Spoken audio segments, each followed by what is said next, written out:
Hello বন্ধুরা, আমি মৈনাক চলে এলাম নতুন একটা ভিডিওতে। আজকের এই ভিডিওতে কথা বলবো জিদ্দার সিনেমা কেউ বলে বিপ্লবী কেউ বলে ডাকাতকে নিয়ে। আজকের এই ভিডিওর লেন্থটা আমার প্রিভিয়াস ভিডিওর থেকে সামান্য একটু বেশি হতে পারে, কারণ আমি অনেক ডিটেলসে কিন্তু আজকের এই ভিডিওতে আলোচনা করব যে কেউ বলে বিপ্লবী কেউ বলে ডাকাত গেম চেঞ্জার হলে ইন্ডাস্ট্রির কোন কোন দিক, নতুন দিকগুলো খুলে যেতে পারে এবং ইন্ডাস্ট্রিতে কি কি নতুন জিনিস আমরা দেখতে পেতে পারি, সবটাই আজকের এই ভিডিওতে আলোচনা করব। দেখো, কেউ বলে বিপ্লবী কেউ বলে ডাকাত, এই সিনেমাটা নিয়ে এত উন্মাদনা, এত উচ্ছ্বাস, এত মানুষের টিকিট বুকিং কেন? এটা নিয়েই কথা, এত মানুষের টিকিট বুকিং কেন? এই যে সোমবারের মতন দিন, তারপরেও প্রচুর জায়গাতে হাউসফুল দিচ্ছে। ছবিটা মন্ডে টেস্টেও দারুণভাবে পাস করে গিয়েছে এবং সোমবার দিনেও ভালো রকম হাউসফুল যাচ্ছে, আজকেও যথেষ্ট ভালো হাউসফুল কিন্তু ছবিটা দিচ্ছে। এবার চেঙ্গিস কিন্তু কেউ বলে বিপ্লবী কেউ বলে ডাকাতের থেকে অনেক বেশি হাইপ ছিল, তারপরেও কেন কেউ বলে বিপ্লবী কেউ বলে ডাকাত, যেটা হাইপ রিলিজের আগের দিন পর্যন্ত সেরকম ছিল না, কিন্তু রিলিজ হবার পরেই ছবিটা কেন এভাবে ক্লিক করে গেল? ক্লিক করার অন্যতম রিজন হচ্ছে, আমরা যখন মেন স্ট্রিম ছবি দেখছি, আমি বিগত ছবিগুলোকে ধরেই বলছি, চেঙ্গিজ, রাবণ, বুমেরাং, মানুষ, খাদান, প্লাস যার একটা ছবি রিলিজ করলো রঘু ডাকাত, এই ছবিগুলোকে আমরা যদি দেখি, এগুলো হার্ডকোর মেন স্ট্রিম ছবি, কিন্তু এগুলোর মধ্যে প্রপারলি যে একটা গল্প, সেই রকম কিন্তু গল্প লেভেলে কিচ্ছু নেই।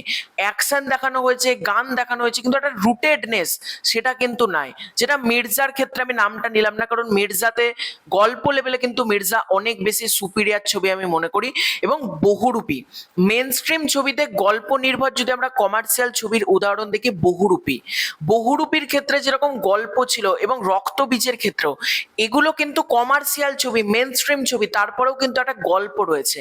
কেউ বলে বিপ্লবী কেউ বলে ডাকাতে দারুণ দারুণ অ্যাকশন সিকোয়েন্স রয়েছে, তোমরা সিনেমাটাতে দেখো, পুরো সিনেমা জুড়ে অ্যাকশন সিকোয়েন্স কিন্তু রয়েছে এবং প্রতিটা অ্যাকশন সিকোয়েন্স কিন্তু ওয়েল কোরিওগ্রাফড।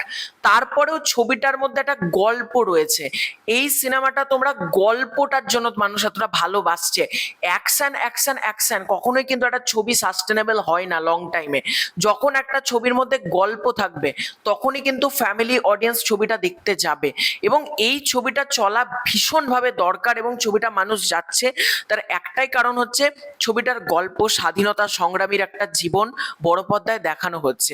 এবার আমি কথা বলবো অরিত্রদা, অর্পণদা, সৌমিত দেব, পথিকৃৎ বসু, তাদের কথা।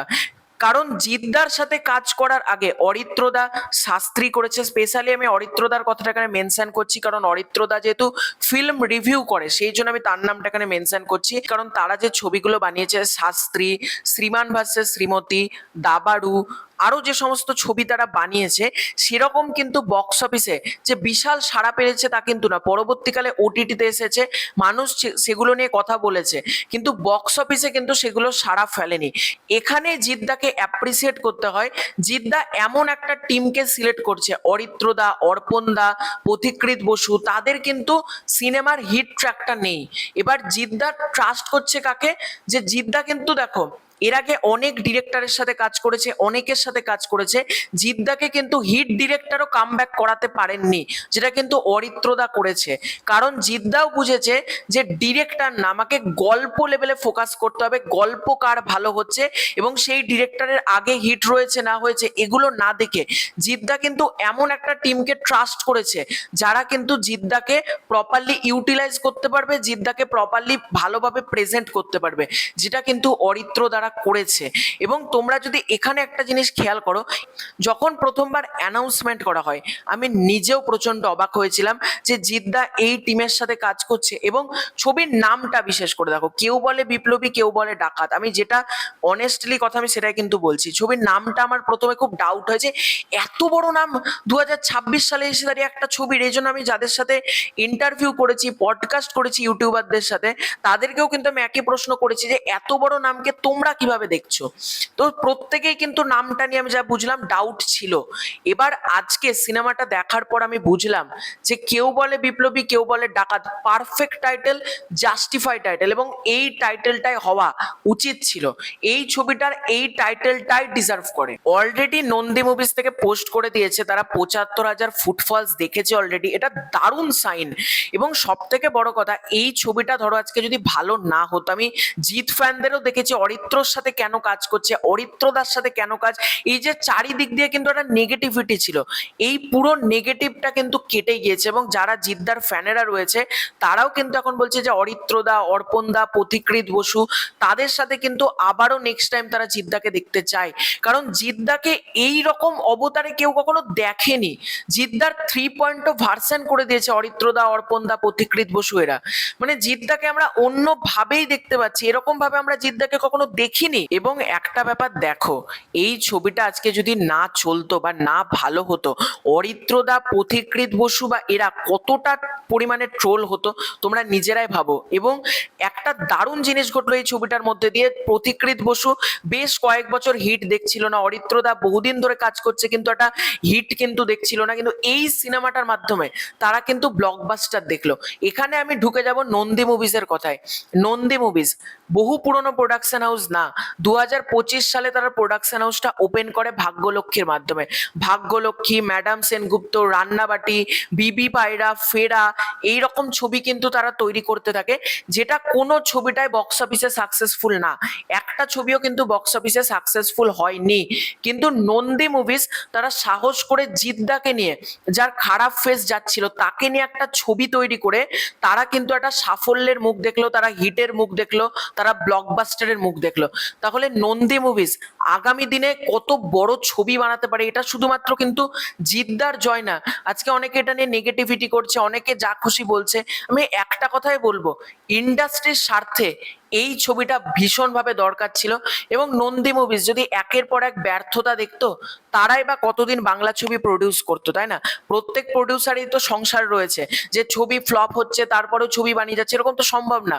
নন্দী মুভিজ তারা জিদ্দাকে নিয়ে কাজ করছে, দেবদাকে নিয়ে কাজ করছে, সৃজিত মুখার্জিকে নিয়ে কাজ করছে, তারাও কিন্তু বড় যে মার্কেটটা সেটাতে কিন্তু আস্তে আস্তে এন্ট্রিটা নিচ্ছে।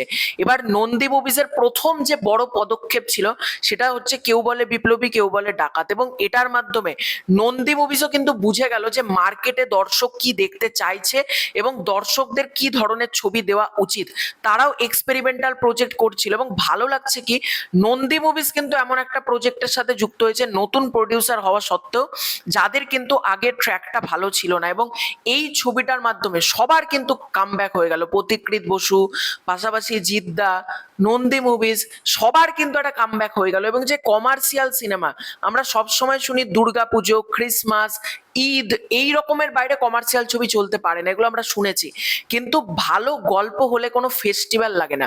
এটা তো নন ফেস্টিভ্যাল আমি বলবো, কারণ 15ই আগস্ট একদিনের ছুটি, ওই একদিনের ছুটির ভরসা করে এত বড় একটা ছবি রিলিজ করে সাধারণ মানুষের যে ভালোবাসা, সেটা কিন্তু কেউ বলে বিপ্লবী, কেউ বলে ডাকাত পাচ্ছে।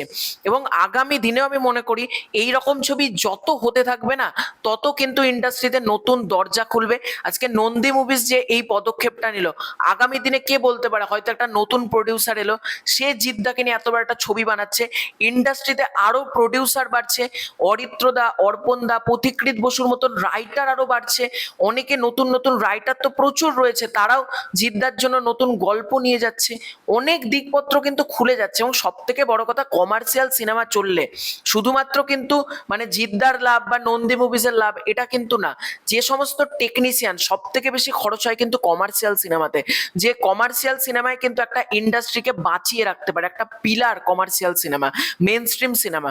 এবার যখন একটা commercial cinema mainstream cinema ইন্ডাস্ট্রিতে হতে থাকবে, তখনই কিন্তু টেকনিশিয়ানদের কাজ বাড়বে, তারাও কিন্তু নতুন জব পেতে থাকবে, তাদেরও একটা মানে দিক খুলে যাবে। এবং কমার্শিয়াল সিনেমা চললে অনেক দিকপত্র কিন্তু এক্সপ্লোর হয়ে যাবে। সব থেকে বড় কথা যেটা আমি মনে করি, এই যে জিদ্দার সিনেমা ওটিটিতে বিক্রি হচ্ছে না, চেঙ্গিজ, মানুষ বুমেরাং। কেন?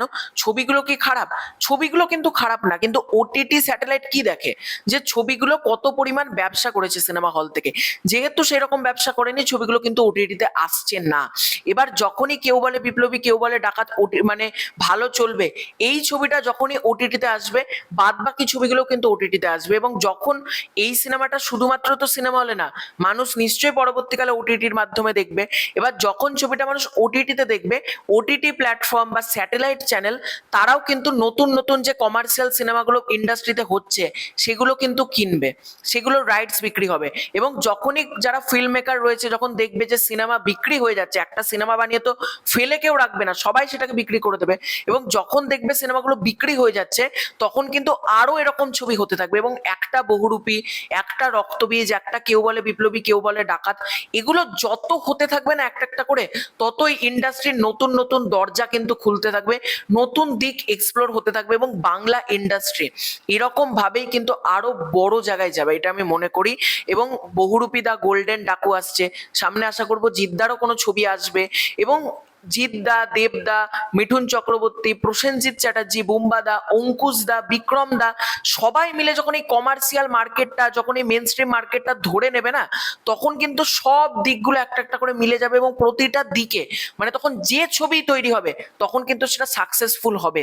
এবং আজকে আমি মনে করি যে ডিরেক্টর বা যে ফিল্ম মেকার বা যারা ভাবছে জিদ্দার ছবি চলছে, এই ছবিটাকে কিভাবে নামিয়ে দেব, কিভাবে নামানো যায়, আমি মনে করি তাদের একটাই ভাবা উচিত যে মানুষ কিন্তু বাংলা ছবি দেখতে হলে আসছে, যেটা বহু বছর মিসিং ছিল। যখন বাংলা ছবি দেখতে মানুষ হলে আসছে, তখন কিন্তু আজকে অঙ্কুশদার যখন একটা ছবি আসবে, যখন একটা বিক্রম দার একটা ছবি আসবে, যখন আরো নতুন কারোর ছবি আসবে, সেগুলো দেখতেও কিন্তু মানুষ আস্তে আস্তে ভিড় করবে। আলটিমেটলি ইন্ডাস্ট্রির লাভ হবে কিন্তু এটার মাধ্যমে।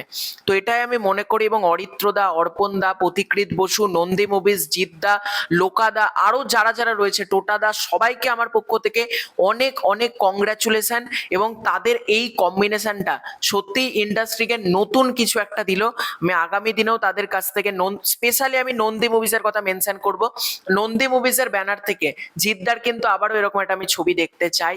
তো দেখা যাক কি হয়। তো তোমাদের এই পুরো ব্যাপারটাকে কেন্দ্র করে কি মতামত কমেন্ট করে জানিও। খুব শীঘ্র দেখা হচ্ছে নতুন কোনো ভিডিওতে, ততক্ষণের জন্য বাই বাই।